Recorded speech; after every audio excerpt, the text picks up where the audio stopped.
Welcome to this shortwave radio channel, and hey, here's the XHDATA D-109. Now, this, of course, is the flawed version, as XHDATA has mentioned that there's a major flaw in it. Apparently, when you try to punch in frequencies with a keypad from 17,500 to 20,000 kilohertz, it doesn't work. So you have to kind of tune out and then go through it by tuning around.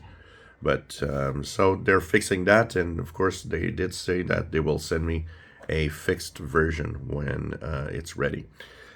But still, this is the XHDATA D-109. This is brand new from XHDATA, the new model for 2023. And this is the unboxing video. And with the flaw that I just mentioned, wait until they fix it before purchasing one. So let's check it out. What's in here? We got a bubble wrapped radio.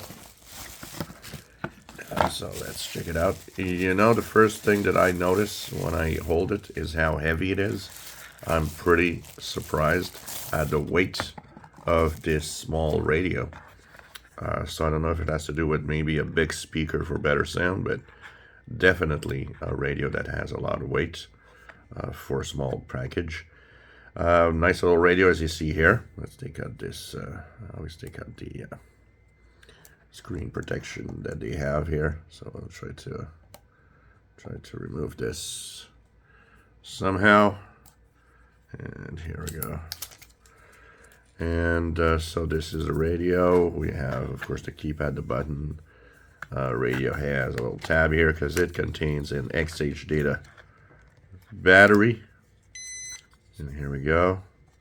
So this is the 18650 batteries that now are used in so many of the receivers today.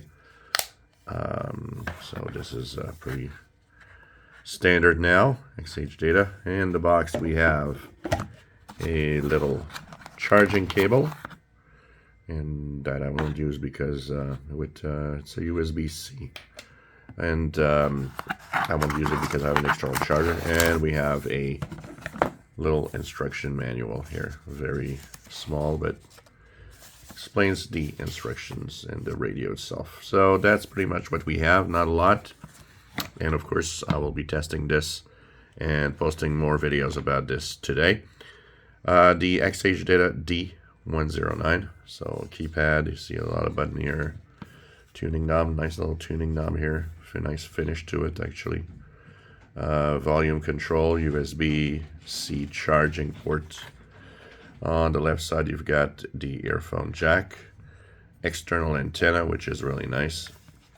So nice little receiver. And like I said, I'm surprised at the weight of this little radio. So purchased it for, they had it on sale for about $30, but it will now be sold officially for around $50. So that will be the price. It does not have SSB or single sideband. It is really just a standard multiband radio. So we're going to check that out and post videos of it listening to different stations and tuning the bands today and in the next few days. If you enjoy my videos, please subscribe, give us thumbs up. Thank you for watching.